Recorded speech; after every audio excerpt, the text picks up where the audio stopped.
Welcome to chemistry with Aryan Tiwari. तो इस video में हम लोग बात करने वाले हैं ऑक्सीजन परिवार के तत्वों के रासायनिक गुण, तो chemical properties of oxygen family element के बारे में बात करेंगे। तो इसमें हम लोग जो बात करेंगे उसमें हम ऑक्सीकरण संख्या क्या होती है और उसकी संयोजकता कैसे निकाली जाती है, ठीक है, इसके बारे में हम लोग बात करेंगे। और फिर देखेंगे कि हाइड्रोजन के प्रति इनकी क्रियाशीलता क्या होती है और जो उसमें रासायनिक गुण जो होते हैं, यानी कह सकते हैं कि जैसे मान लीजिए हाइड्रोजन के प्रति क्रियाशीलता में H2O जो होता है H2S होता है, तो H2O गैस में होता है जबकि H2O द्रव में होता है। ये सब जो क्वेश्चंस आते हैं या उसकी अम्लता है, क्षारीयता है, तो इस टाइप के जो मैक्सिमम क्वेश्चंस आते हैं आपके कंपटीशन में या बोर्ड में, ठीक है, तो उसके बारे में हम डिस्कशन करेंगे। तो इस महत्वपूर्ण वीडियो में आप बने रहिए। तो चलिए हम लोग स्टार्ट करते हैं। तो यहाँ पर ऑक्सीजन परिवार के तत्वों के रासायनिक गुण में जो हमें पढ़ना है वो पहले हम बात करेंगे संयोजकता और ऑक्सीकरण संख्या के बारे में, ठीक है। तो संयोजकता, ठीक है, और प्लस संयोजकता तथा ऑक्सीकरण संख्या दोनों साथ साथ देखेंगे हम लोग, थोड़ा इजी समझ में आएगा आपको।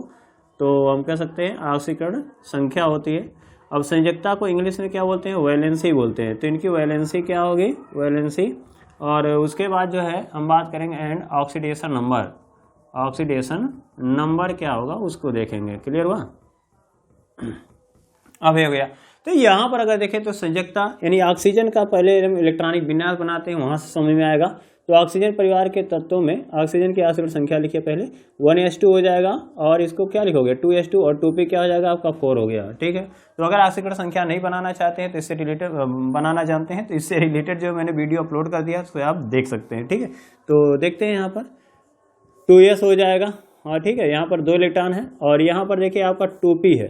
तो देखिए यस ऑर्बिटल में कितने होते हैं, यस उपकोष में 1 ऑर्बिटल होता है और अगर हम p उपकोष की बात करें, सबसेल की बात करें तो इसमें 3 ऑर्बिटल होते हैं। तो 1 2 3 हो जाएगा और ये हो गया 4, ये हो गया 2p, कितने है, ठीक है।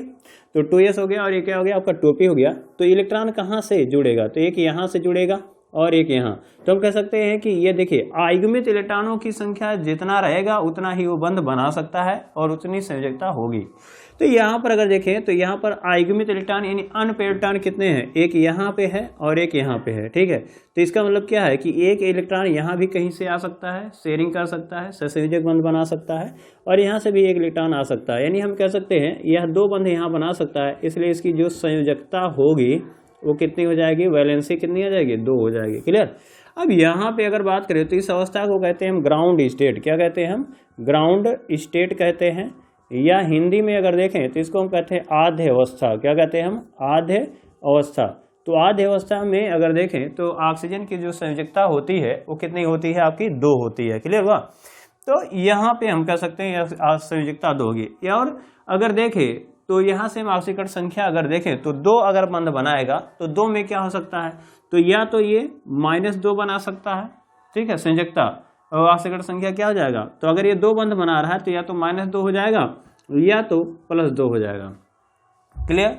लेकिन अब देखेंगे कि यहाँ पर जैसे मान लीजिए आपका H2O है, क्या है, H2O है। तो H2O में अगर देख रहे हैं तो यहाँ पर H2O अगर देख रहे हैं तो यहाँ पर देखिए यहाँ पर ये हाइड्रोजन की विद्युत ऋणात्मकता क्या होती है, कम होती है, तो इस पे प्लस। ऑक्सीजन की क्या होती है, ज़्यादा होती है, तो इस पे माइनस। तो इस पर क्या होगा, ये भी प्लस होगा तो इस पर भी माइनस। तो देखिए कितना माइनस आ गया, 2। तो हम कहेंगे इस समय इसकी ऑक्सीकरण संख्या क्या है, -2 है। तो H2O में ऑक्सीजन की ऑक्सीकरण संख्या कितनी होती है, -2 होती है। क्लियर हुआ? और अगर हम देखें तो यहाँ पर जैसे हमने ले लिया OF2 ले लिया, क्या ले लिया, OF2। तो ऑक्सीजन और फ्लोरीन में अगर देखें तो फ्लोरीन की जो विद्युत ऋणात्मकता होती है यानी इलेक्ट्रोनेगेटिविटी होती है वो ज़्यादा होती है, तो इलेक्ट्रॉन इसको खींचेगा फ्लोरीन। तो फ्लोरीन जब इलेक्ट्रॉन लेगा तो इस पर माइनस आ जाएगा और किससे ले रहा है, तो ऑक्सीजन देगा, तो इसका मतलब प्लस हो जाएगा। ऑक्सीजन से ले रहा है तो इस पर क्या होगा, ऑक्सीजन यानी दे रहा है, तो ऑक्सीजन पर प्लस हो गया और फ्लोरीन पर माइनस। इसी प्रकार से ये भी होगा, फ्लोरीन लेगा और ऑक्सीजन देगा तो एक प्लस आ जाएगा। तो कितने प्लस हो गए, देखिए 2। तो OF2 में ऑक्सीजन की ऑक्सीकरण संख्या क्या होगी, +2 होगी। क्लियर? सॉरी। अब यहाँ पे अगर बात करें तो अभी बीच में भी कुछ हो सकता है, जैसे मान लीजिए हम O2 में बात करें तो O2 में ऑक्सीकरण संख्या कितनी होगी, तो देखिए O2 है तो ना तो ये इलेक्ट्रॉन खींच पाएगा ना तो इस पर आवेश आएगा ना तो इस पर। तो हम कहेंगे इसमें जो ऑक्सीकरण संख्या है वो कितनी है, 0 है, ठीक है, क्या होगी, 0। अब इसी टाइप से एक और देख लेते हैं कि जैसे हाइड्रोजन परऑक्साइड ले लिया है, क्या ले लिया जाए, हाइड्रोजन परऑक्साइड। तो हाइड्रोजन परऑक्साइड में अगर देखेंगे तो यहाँ पर बॉन्ड देखिए, तो ऑक्सीजन की विद्युत ऋणात्मकता ज़्यादा है तो इलेक्ट्रॉन खींच लेगा, तो इस पर क्या आएगा, ऑक्सीजन पर माइनस आ जाएगा और इस पर क्या आएगा, प्लस आ जाएगा। यहाँ पर अगर देखें ऑक्सीजन भी इलेक्ट्रॉन खींचेगा तो इस पर माइनस आ जाएगा और इस पर क्या आ गया, प्लस। तो हम कह सकते हैं कि प्रति ऑक्सीजन परमाणु पर कितना, -1 आ रहा है। क्या आ रहा है, -1 आ रहा है। तो हम ये कह सकते हैं यहाँ पर ऑक्सीकरण संख्या हाइड्रोजन पर ऑक्साइड में क्या आएगा, -1 हो जाएगा, यानी H2O2 में -1 भी दिखा दिया। अब O2 में हमने देखा क्या, 0 था, O2 में क्या था आपका, 0 था, ठीक है। उसी प्रकार से अगर देखें तो अगर हम O2F2 लें, यानी डाई ऑक्सीजन डाइफ्लोराइड अगर ले लें ऐसे, तो फ्लोरीन पर क्या आ जाएगा, माइनस, और इस पर क्या आएगा, प्लस। इसी टाइप से इस पर क्या आएगा, माइनस, इस पर क्या आ जाएगा, प्लस। क्यों, क्योंकि फ्लोरीन की विद्युत ऋणात्मकता ज़्यादा है और ऑक्सीजन की कम है। तो ऑक्सीजन क्या करेगा, इलेक्ट्रॉन देगा तो इस पर प्लस आ जाएगा, यहाँ भी ऑक्सीजन इलेक्ट्रॉन देगा तो इस पर प्लस, यानी ऑक्सीजन पे प्लस आ जाएगा और फ्लोरीन पे माइनस आ जाएगा। लेकिन यहाँ ऑक्सीजन क्या है, सेम है, तो हम कह सकते हैं यहाँ पर कोई चार्ज नहीं आएगा। क्लियर हुआ। तो हम ये कहेंगे इसकी वजह से, तो हम कहेंगे कितना प्लस आया, 1 आया, तो हम कहेंगे यहाँ पर ऑक्सीकरण संख्या क्या है, +1 है। और अभी हमने देखा, यानी O2 अगर F2 में बात करें, O2 और F2 में बात करें तो ऑक्सीजन की ऑक्सीकरण संख्या कितनी है, +1 है। हालांकि ये अस्थायी होता है, ठीक है। और अगर देखें कि O2 F2 में क्या था, वो F2 में अगर देखें तो ऑक्सीजन की ऑक्सीकरण संख्या कितनी होगी, तो कहेंगे देखिए फ्लोरीन खींचेगा, तो 1 की वजह से 1 प्लस, 2 की वजह से 2 प्लस। क्लियर हुआ। तो हम कहेंगे यहाँ पर +2 आ गया। क्लियर। तो अगर ओवरऑल ऑक्सीकरण संख्या आप देख रहे हो तो कितने आ रहा है, तो ऑक्सीजन की जो ऑक्सीकरण संख्या है वो आपका -2, -1, 0, +1, +2, यानी कह सकते हैं -2 से लेकर के +2 तक हो सकता है। क्लियर हुआ। अब बात करते हैं, ठीक है, तो ऑक्सीजन की संयोजकता कितनी होती है, 2 होती है, लेकिन ऑक्सीकरण संख्या कितनी होगी, तो हम कहेंगे ऑक्सीकरण जो संख्या होगी वो आपकी -2 से लेकर के +2 तक हो जाएगी। ठीक है। इस वीडियो में आप बने रहिए और आपको विश्वास दिलाता हूं, आप इसमें इतना कुछ सीखेंगे कि आपको ऑक्सीजन फैमिली से रिलेटेड कहीं से भी क्वेश्चन आता है तो उसे आप इजीली सॉल्व कर लेंगे। ठीक है। तो चलिए ये हो गया। अब सल्फर के बारे में बात करते हैं। तो सल्फर का देखिए परमाणु क्रमांक कितना होता है, एटॉमिक नंबर 16। इसका इलेक्ट्रॉनिक विन्यास बनाएंगे, 1s2 हो जाएगा, 2s2 हो जाएगा, 2p6 होगा और 3s2 और 3p4। तो क्या हम 3d0 ले सकते हैं, क्योंकि तीसरा सेल है, तीसरा कोष है, तो तीसरे कोष में क्या आता है, d आता है, तो उसको भी हम ले सकते हैं। क्लियर। अब यहाँ देखिए, यहाँ पर है आपका 3s, तो यहाँ हमने 3s लिख दिया, और क्या हो जाएगा आपका 3p, तो 3p हमने लिख दिया, और क्या लिखेंगे तो 3d, तो यहाँ पर 3d लिख लेंगे। क्लियर हुआ। ये बात, ये हो गया 3d। अब इलेक्ट्रॉन अगर देखेंगे तो इसमें कितना है, 2 इलेक्ट्रॉन भर दिया, यहाँ देखिए 1 2 3 और यहाँ हो गया 4। तो इसमें अगर देखें तो इसे हम कहेंगे ग्राउंड स्टेट। क्या कहेंगे हम, ग्राउंड स्टेट, यानी आद्य अवस्था। तो आद्य अवस्था में इसकी जो ऑक्सीकरण संख्या है वो कितनी है, तो आद्य अवस्था में हम कहेंगे ग्राउंड स्टेट में इसी को हम तलस्थ अवस्था कहते हैं। अब देखिए ग्राउंड अवस्था क्या होती है, ग्राउंड स्टेट, ग्राउंड ऐसे समझेंगे, ग्राउंड स्टेट मतलब जैसे मान लो बिल्डिंग बनी हुई तो कहते हैं ग्राउंड फ्लोर पे, यानी सबसे नीचे वाले तल पे हैं, तो नीचे वाले तल पे है इसलिए से कहते हैं तलस्थ अवस्था, आद्य अवस्था। तो सबसे निचले वाले तल पे है, यानी अणु की ऊर्जा क्या होगी, सबसे न्यूनतम होगी। तो अगर अणु की या परमाणु की, यानी यहाँ पर ऑक्सीजन परमाणु है, तो ऑक्सीजन परमाणु की जो ऊर्जा होती है या सल्फर परमाणु की जो ऊर्जा है अगर सबसे न्यूनतम है तो उस अवस्था को क्या कहते हैं हम, तलस्थ अवस्था या ग्राउंड स्टेट कहेंगे। तो एनर्जी सबसे लोएस्ट होती है तो उसी को कहते हैं हम ग्राउंड स्टेट। तो यहाँ पर देख रहे हैं कि आयुग्मित इलेक्ट्रॉन, अनपेयर्ड इलेक्ट्रॉन कितने हैं, 2 हैं। तो आयुग्मित इलेक्ट्रॉनों की संख्या 2 है, तो यहाँ 2 बंध बना सकता है। तो यहाँ पर संयोजकता जो होगी, क्या होगा, संयोजकता जो होगी वह आपका कितना आ जाएगा, तो हम कहेंगे 2 आ जाएगा। और ऑक्सीकरण संख्या की अगर बात करें तो -2 हो सकता है या फिर +2 हो सकता है। ये 2 बंध बनाएगा, या तो वो -2 हो जाएगा या तो +2 हो जाएगा, जैसे हमने यहाँ देखा। क्लियर हुआ। लेकिन ठीक है, यहाँ पर 0 भी हो सकता है, क्योंकि अगर मान लीजिए हमने S8 ले लिया तो यहाँ पर 0 हो जाएगा। ठीक है। और S2 F2 ले लिया तो हम ये कह सकते हैं कि +1 भी हो जाएगा। लेकिन सामान्य की बात करें तो यहाँ पर ध्यान रखें, -2 हो जाएगा, +2 हो जाएगा। ये जो कॉलम लिखेंगे हम लोग, ये हम लिखेंगे ऑक्सीकरण संख्या, यानी ऑक्सीडेशन नंबर। क्लियर। तो यहाँ से ये समझ में आया कि संयोजकता अगर 2 है तो ऑक्सीकरण संख्या भी कितनी होगी, -2 होगी और +2 भी होगी, समानता। ठीक है।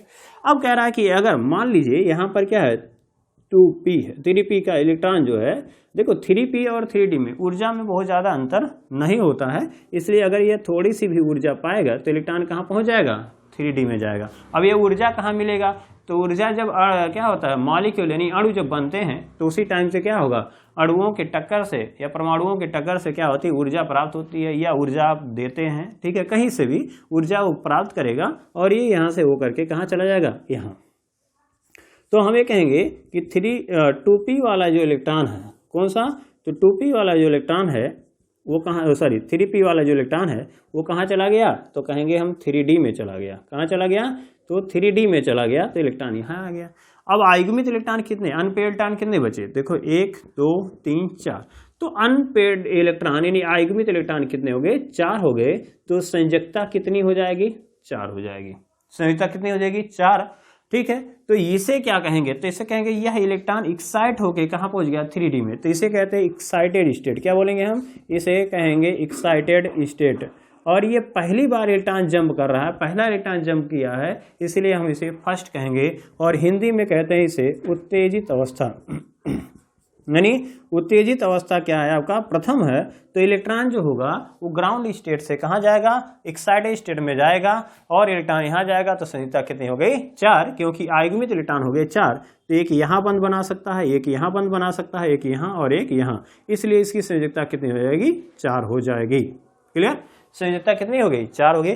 अब संयोजकता जब 4 हुई तो आक्सीकरण संख्या कितना लिखोगे, तो 4 ही बंद तो बनाएगा, और जो 4 बंद बनाएगा तो इसका मतलब है, देखिए एक्साइटेड स्टेट में इलेक्ट्रॉन पहुंच गया दूसरी जगह, ऊर्जा पाया है।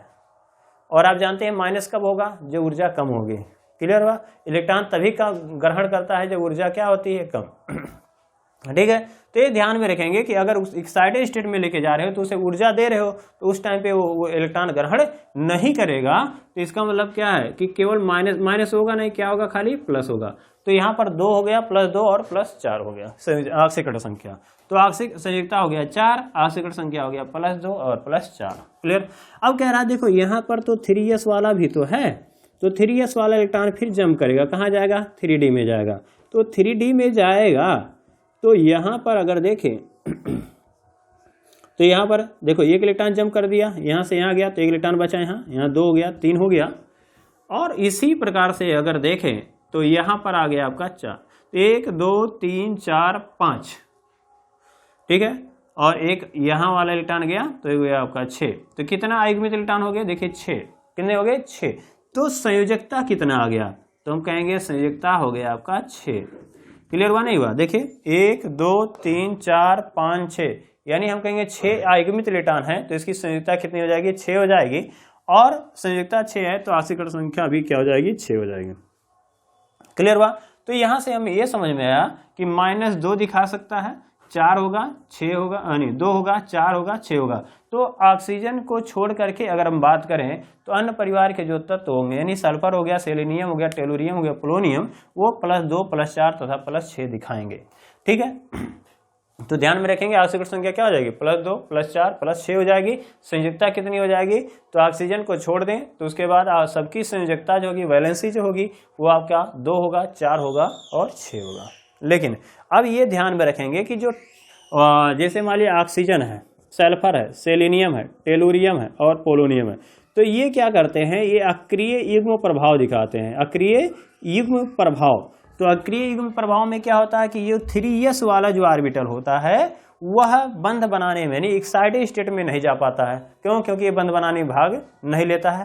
तो अक्रिय युग्म जो होता है वो में ये ध्यान में रखें, अक्रिय युग्म, युग्म में होता है जोड़ा, यानी 2 इलेक्ट्रॉन भाग नहीं लेता। कौन सा, कहेंगे 3s। किसकी वजह से, तो हम कहेंगे ये 3d की वजह से क्या होगा कि ये 3s का इलेक्ट्रॉन जो है पार्टिसिपेट नहीं करेगा। कभी कभी क्या होता है, f ऑर्बिटल की उपस्थिति के कारण भी ऐसा होता है। तो यहाँ पर जो होता क्या है कि जो d या f ऑर्बिटल अगर खाली होते हैं तो इनका आकार होता है बड़ा। आकार बड़ा होने के कारण जो s ऑर्बिटल होता है वो छोटा होता है, उसके अंदर चला जाता है, जिसकी वजह से इलेक्ट्रॉन जो है वो s वाला भाग नहीं ले पाता है और वह अक्रिय युग्म प्रभाव डालता है।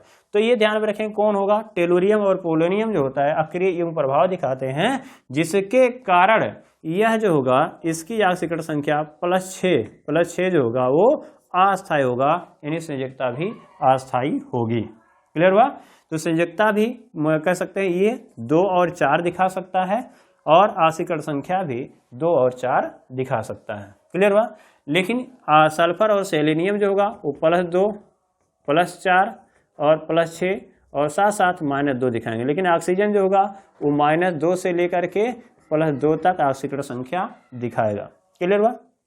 अब इसमें एक और क्वेश्चन आ सकता है कि जिसका ऑक्सीकरण संख्या जिस टाइम पे ऑक्सीकरण संख्या जो है, यानी ऑक्सीकरण संख्या जो है वो +4 है, कितना है यहाँ पे +4 है, तो वो अपनी ऑक्सीकरण संख्या को बढ़ा भी सकता है, यानी बढ़ाएगा तो दूसरे को रिड्यूस करेगा, अपचयित करेगा, यानी रिडक्टेंट की तरह व्यवहार करेगा, यानी अपचायक की तरह व्यवहार करेगा। ये हो सकता है कि ये +4 से कहाँ चला जाए, +2 में। तो +4 से +2 में जब जाएगा, जब इलेक्ट्रॉन ग्रहण करेगा, एक्सेप्ट करेगा, ठीक है, तो इसका मतलब दूसरे को ऑक्सीडाइज कर देगा, तो ये ऑक्सीडेंट की तरह भी व्यवहार करेगा, यानी ऑक्सीडाइजिंग एजेंट हो जाएगा, ऑक्सीकारक गुण हो जाएगा। यानी हम ये कह सकते हैं कि +4 है वो +6 में जाएगा तो अपचायक होगा, यानी रिड्यूसिंग एजेंट हो जाएगा, ठीक है। और अगर +4 से +2 में जा रहा है तो इस समय ये ऑक्सीकारक हो जाएगा। क्या हो जाएगा? ऑक्सीकारक हो जाएगा। तो ये ध्यान में रखेंगे, यानी ऑक्सीडाइजिंग एजेंट हो जाएगा। तो ये बहुत ही इंपॉर्टेंट यहाँ पर टॉपिक था, ठीक है। अब अगला हम अगर देखें तो अगला क्या क्वेश्चन आएगा, तो अगला जो क्वेश्चन इसमें आएगा वो देखेंगे टॉपिक, वो है आपका हाइड्रोजन के साथ इसकी जो क्रियाशीलता, यानी हाइड्रोजन के साथ ये कैसे बंध बनाता है उसके बारे में हम बात करते हैं। ये बहुत ही इंपॉर्टेंट टॉपिक है, हाइड्रोजन से रिलेटेड जो है क्वेश्चन बहुत ज़्यादा आते हैं, ठीक है। तो ये वाला टॉपिक जो है बहुत ही मेन है।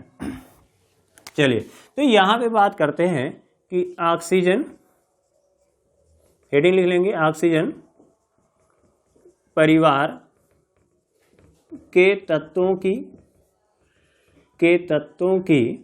ऑक्सीजन परिवार के तत्वों की हाइड्रोजन के प्रति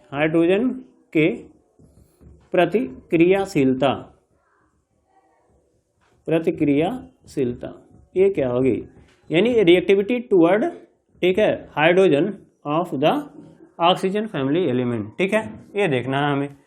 तो रिएक्टिविटी क्या ऑर्डर क्या होगी किसी हाइड्रोजन के प्रति, यानी हाइड्रोजन के साथ कैसे रिएक्शन करेगा।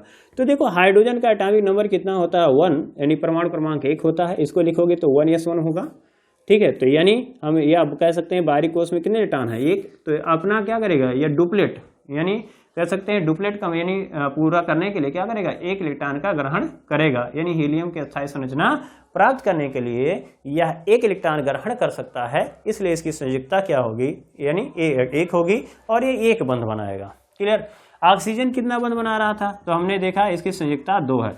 तो हाइड्रोजन परिवार ऑक्सीजन परिवार के तत्व हाइड्रोजन के साथ वो केवल कितना बंध बना सकते हैं 2, यानी हम ये कह सकते हैं कि यह जो है E या कह सकते हैं EH2E प्रकार का क्या बनाएगा, हाइड्राइड बनाता है। तो क्या लिखेंगे यहाँ पे, तो इसको हेडिंग डालने के बाद लिखेंगे कि हाइड्रोजन ऑक्सीजन परिवार के तत्व हाइड्रोजन के साथ क्या करते हैं EH2E प्रकार का हाइड्राइड बनाते हैं। क्लियर हुआ? ये हमें यहाँ पे समझ में आया। अब कहानी ये नहीं है, ये तो पूछता है अब E बराबर E क्या है, तो कहेंगे E जो होगा वो ऑक्सीजन हो जाएगा, सल्फर हो जाएगा, सेलेनियम है, टेलुरियम है तथा क्या है पोलोनियम है। क्लियर?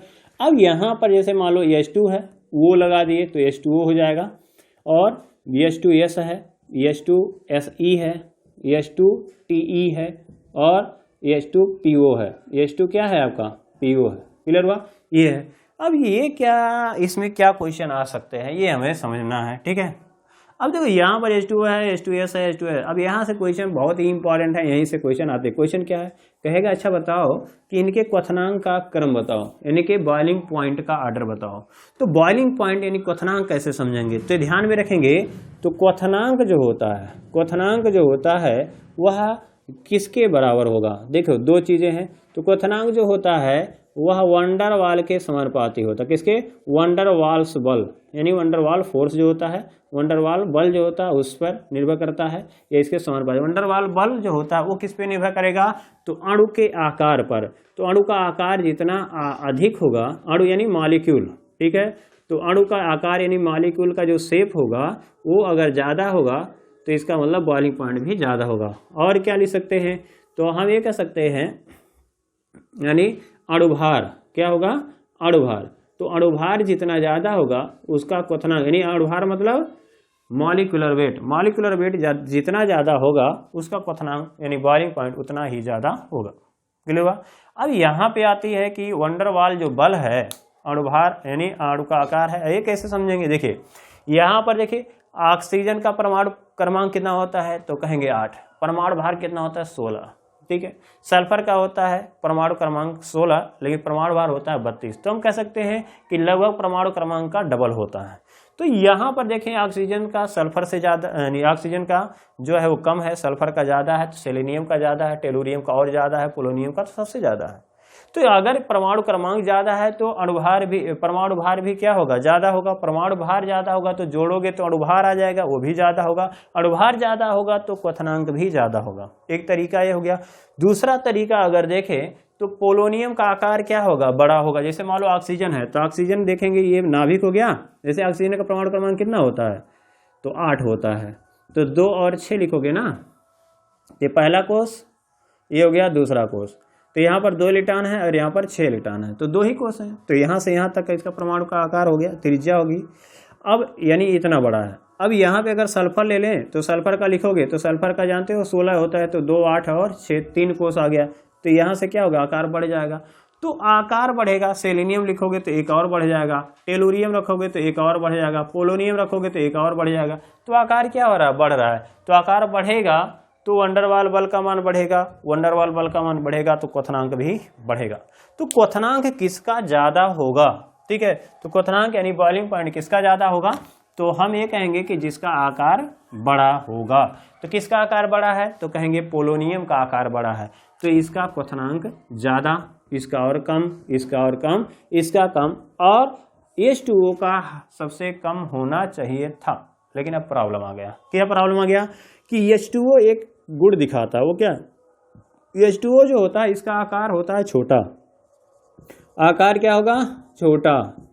और आकार अगर छोटा है यानी शेप छोटा है, स्मॉल है, तो विद्युत ऋणात्मकता यानी इलेक्ट्रोनेगेटिविटी जो होगी, इलेक्ट्रोनेगेटिविटी क्या होगी, वो सबसे कम होगी, सॉरी से सबसे ज़्यादा।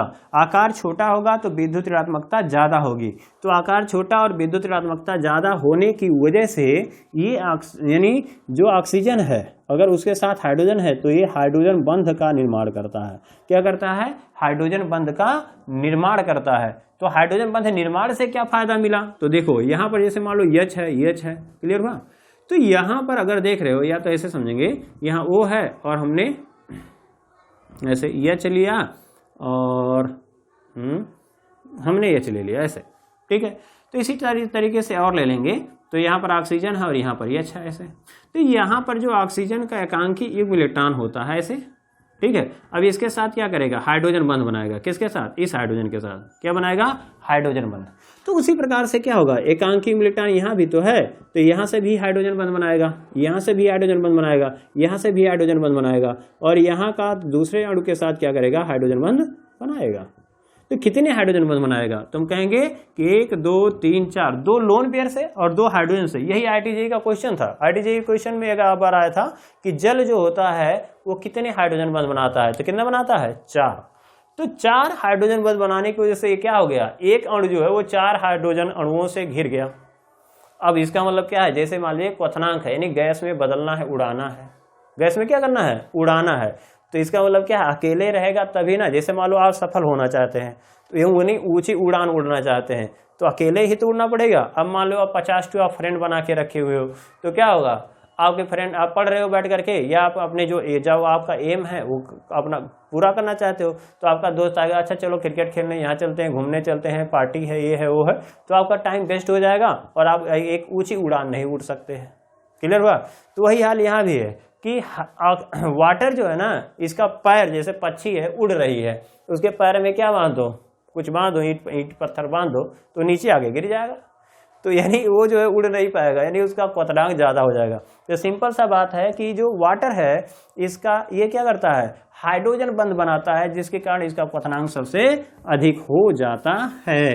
क्या हो जाता है, सबसे अधिक, यानी इस परिवार के तत्वों में क्वथनांक होगा वो या गलनांक होगा वो सबसे अधिक हो जाएगा। ठीक है, तो यहाँ पर लिख सकते हैं क्या, क्वथनांक का बढ़ता हुआ क्रम। ये क्वेश्चन इंपॉर्टेंट है, बढ़ता हुआ क्रम, बढ़ता हुआ क्रम। अब एनसीईआरटी में एक क्वेश्चन और आता है, क्या, H2O जो होता है वो द्रव होता है, H2O द्रव होता है। क्या पूछेगा क्वेश्चन, कहेगा कि H2O जो होता है वो द्रव होता है जबकि H2S जो होता है वो गैस होता है, क्यों। H2O द्रव होता है जबकि H2S जो होता है वो गैस होता है, क्यों। तो हमने कहा क्या कि H2O जो है वो 4 हाइड्रोजन बंध बनाता है, यानी एक H2O के द्वारा 4 H2O अणु जुड़े होते हैं, ठीक है, यानी हाइड्रोजन बंध के द्वारा, जिसके कारण ये द्रव अवस्था में होता है। जबकि H2S जो होता है वो अकेला होता है, यानी इसमें कोई अणु नहीं होता है, जिसकी वजह से ये कहेंगे कि ये गैसीय अवस्था में पाया जाता है। तो H2O जो होता है वो हाइड्रोजन बंध बनाने के कारण द्रव अवस्था में पाया जाता है, जबकि H2S हाइड्रोजन बंध नहीं बनाता है, इसलिए गैसीय अवस्था में पाया जाता है। बहुत ही वेरी वेरी इंपॉर्टेंट क्वेश्चन है, ठीक है। तो अब देखिए ये 2 क्वेश्चन हमने ट्राई कर लिया यहाँ पर। एक और क्वेश्चन आएगा, क्या क्वेश्चन और मतलब और आएंगे, देखिए अभी देखते हैं। H2O है और H2S है और H2T है, ठीक है, H2SE है और H2TE है और H2 क्या है, PO है। अब ये कहेगा कि अच्छा बताओ थर्मल स्टेबिलिटी, थर्मल स्टेबिलिटी यानी तापीय अस्थायित्व बताए कौन सबसे ज्यादा अस्थायी होगा। तो अस्थायी कैसे समझोगे, तो कहोगे कि अच्छा जिसका बंध आसानी से नहीं टूटेगा वही अस्थायी होगा। तो किसका बॉन्ड जो है आसानी से नहीं टूटेगा वो देखते हैं। तो हाइड्रोजन का परमाणु क्रमांक होता है 1, तो इसका इलेक्ट्रॉनिक विन्यास बनाओगे तो 1s होगा। ऑक्सीजन का अगर देखोगे तो इसको देख रहे थे तो NH2 आ रहा था, 2H2 आ रहा था और 2P क्या आ रहा था, 4। यानी हाइड्रोजन जो बंध बना रहा था, ऑक्सीजन जो बंध बना रहा था वो कहाँ से बनाएगा, तो कहेंगे 2p से। कहाँ से बंध बनाएगा, 2p से। तो ये कहेंगे 2p वाला ऑर्बिटल है और हाइड्रोजन अगर देखेंगे तो यह कहेंगे 1s वाला ऑर्बिटल है। क्लियर। इसी प्रकार से जब आप सल्फर का बना रहे थे तो 3s आ रहा था, क्या आ रहा था, 3s और 3p आ रहा था। तो 3s2 3p4, तो p पर क्या है, तुम कौन सा 3 वाला है, तो कहेंगे 1s है और ये 3p का। सेलेनियम का जब बनाओगे तो 4p आ जाएगा और ये हो जाएगा आपका 1s है तो 5p हो जाएगा। इसी तरीके से 1s है और ये 6p हो जाएगा। अब सोचिए कि जैसे मान लीजिए 1s है और 2s है, किसका, अब देखो स्टेबिलिटी मतलब होता है बॉन्ड, यानी स्टेबिलिटी यानी बंध का टूटना, यानी कितना जल्दी वो बंध टूटेगा। अगर जल्दी टूट जा रहा है कम अस्थायी है और अगर जल्दी नहीं टूट रहा है तो ज्यादा अस्थायी है। तो कैसे टूटेगा उसको समझेंगे। तो कहेंगे अतिव्यापन, यानी ऑर्बिटलों का जो अतिव्यापन है वो जितना ज्यादा होगा उतना ही ज्यादा क्या होगा, स्टेबल होगा। क्लियर। अब अतिव्यापन कैसे समझोगे, ओवरलैपिंग कैसे समझोगे। तो ओवरलैपिंग अगर देखेंगे अतिव्यापन, तो जैसे मान लो 2p है तो 2p का आकार छोटा है ऐसे, और हाइड्रोजन का आकार, हाइड्रोजन का जो गोलाकार होता है ये भी छोटा है, तो ये क्या करेगा, अतिव्यापन कर लेगा। यहाँ ओवरलैपिंग हो जाएगी, ओवरलैपिंग हो जाएगी तो इसका मतलब क्या है कि H और O जो बंध है वो अस्थायी होगा। लेकिन अगर कहें कि 1s है और यानी और 3p है तो p का आकार क्या हो गया, बड़ा हो गया, और ये हाइड्रोजन का आकार क्या है, छोटा, तो अतिव्यापन कम होगा। अतिव्यापन क्या हो जाएगा, कम होगा। ऐसे सोचिए कि जैसे मान लीजिए क्लास 1 का एक लड़का है और क्लास 2 का, यानी क्लास 1 का लड़का है और क्लास 2 के लड़के से हाथ मिला रहा है, तो दोनों का हाथ लगभग छोटा छोटा होगा और मिलाएगा तो पूरा प्रॉपर आ जाएगा, यानी ओवरलैपिंग यानी अतिव्यापन हो जाएगा। क्लियर। अब कह रहा है कि 1s है और 3p है। अब वही एक क्लास का लड़का, फर्स्ट क्लास का लड़का 3 वाले क्लास के साथ जाता है, हाथ मिलाता है, तो 3 क्लास वाले 1 पहले क्लास वाले लड़का तो पूरा घिर जाएगा, लेकिन जो 3 वाला क्लास है उसका हाथ बड़ा होगा, और बड़ा होगा तो इसका मतलब क्या होगा, थोड़ा सा छूट जाएगा, अतिव्यापन कम हो गया। 1s है और 4p, वही 1 वाला यानी क्लास 1 का लड़का जो है वो चौथे क्लास के लड़के के साथ हाथ मिला रहा है, तो चौथे क्लास का जो लड़का होगा उसका हाथ और बड़ा होगा, अतिव्यापन और कम होगा। ठीक है, तो और वीक हो जाएगा। 5 से मिला रहा और कम हो जाएगा, 6 से मिला रहा है तो बहुत कम हो जाएगा। अगर मान लो आप 12th में है क्लास 1 से लड़के, तो पता चलेगा कि 4 ही उंगली से क्या हो गया, उसका हाथ आ गया और आपका पूरा बच गया। तुम कहेंगे यहाँ पर अतिव्यापन क्या हो जाता है, कम। ठीक है, तो कैसे से हम देखिए, बंध का जब भी अस्थायित्व पूछे, कोई भी ऑर्बिटल अणु के अस्थायित्व पूछता है तो ध्यान में रखिए वो है अतिव्यापन, ओवरलैपिंग। ठीक है, तो अगर अतिव्यापन जो है ज्यादा होगा तो स्टेबिलिटी ज्यादा होगी, यानी अस्थायित्व ज्यादा होगा। तो अतिव्यापन ओवरलैपिंग किसमें ज्यादा होगी, इसमें, क्योंकि ये 1s और 2s आकार लगभग बराबर है, तो अतिव्यापन ज्यादा होगा। तो इसका मतलब क्या है कि इसकी थर्मल स्टेबिलिटी ज्यादा होगी, यानी और कम हो जाएगा, कम हो जाएगा, कम हो जाएगा, सबसे कम हो जाएगा। तो हम कहेंगे थर्मल स्टेबिलिटी मतलब तापीय अस्थायित्व, तापीय स्थायित्व अगर देखें, ठीक है, का क्या हो जाएगा, का घटता क्रम हो जाएगा, तापीय स्थायित्व का घटता क्रम हो जाएगा। क्लियर।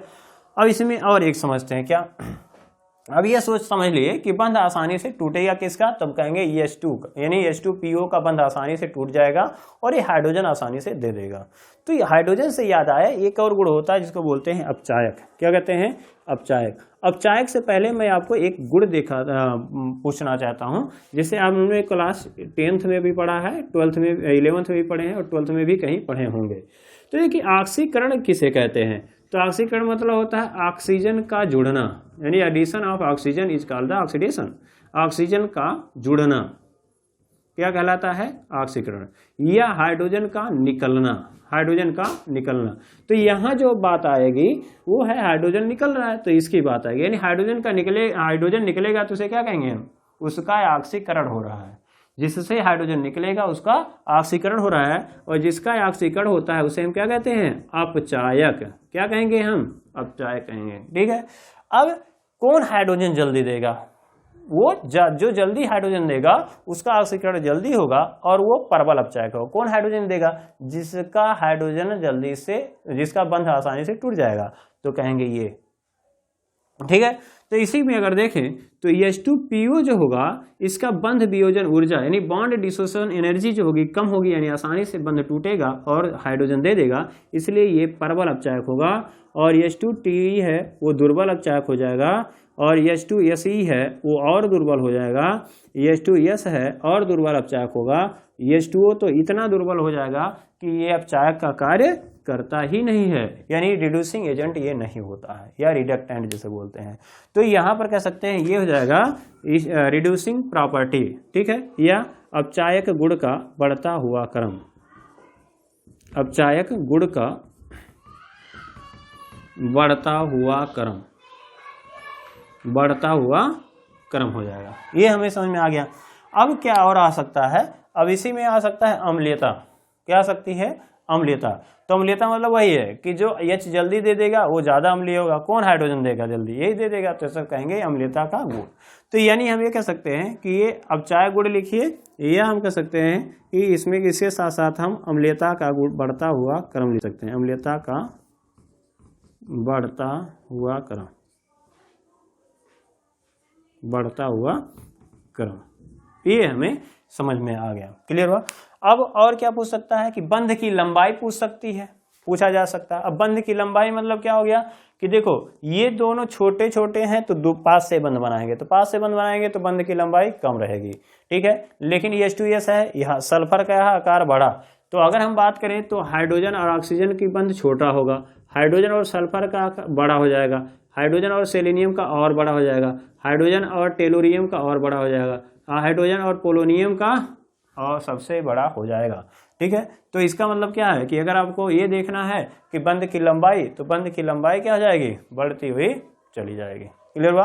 तो अब एक और आ सकता है कोण, अगर बताओ कोण, तो कोण का क्रम क्या होगा। कोण देखिए H2O का कोण सबसे ज्यादा होगा।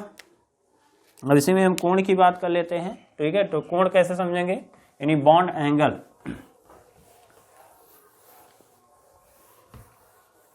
तो अगर ये वीडियो आपको पसंद आता है तो लाइक करिए, सब्सक्राइब करिए और ज़्यादा से ज़्यादा शेयर करिए। तो देखिए यहाँ पर देखें, जैसे H2O है और H2S है और H2SE है, H2TE है और H2 क्या है, PO है। अब इसमें बंध के कोण का क्रम अगर पूछे तो कैसे देखोगे, देखो हाइड्रोजन है और यहाँ हाइड्रोजन ऐसे है, और यहाँ एकांकी इम्यूलिटान है और यहाँ पर क्या है, एकांकी इम्यूलिटान है। ठीक है, तो एकांकी इम्यूलिटान क्या करेंगे, ये इसको क्या करेंगे, प्रतिकर्षित करेंगे, तो बंध के कोण का मान क्या होगा, कम होगा, बंध के कोण का मान कम होगा। तो यहाँ पर हम कह सकते हैं इसका बंध के कोण का मान कुछ होगा, हमें याद रखने की अभी जरूरत यहाँ नहीं है क्रम में। ठीक है, अब कह रहा है कि अच्छा ठीक है, अब यहाँ सल्फर ले लो, तो सल्फर यहाँ H होगा, यहाँ H होगा और यहाँ लोन पेयर। क्लियर हुआ। ऐसे तो ये भी दबाएगा, ये भी दबाएगा, यहाँ भी दबा रहा था, तो इसमें ज्यादा ये लोन पेयर प्रतिकर्षण होगा, एकांकी इम्यूलिटान प्रतिकर्षित करेंगे या यहाँ। तो ध्यान देखिए, ठीक है, इसका आकार क्या है, छोटा है, यानी हाइड्रोजन और हाइड्रोजन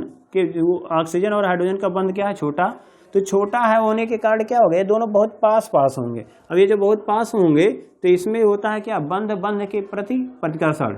तो बंध बंध प्रतिकर्षण ज़्यादा होने के कारण क्या होता है, लोन पेयर उतना ज़्यादा दबा नहीं पाता है, जिससे हम कह सकते हैं कि क्या होगा, बंध के कोण का मान ज़्यादा होगा। यहाँ पर लोन पेयर दबा रहा है, लेकिन ये जो हाइड्रोजन है ये क्या है, ऑक्सीजन की तुलना में दूर दूर है।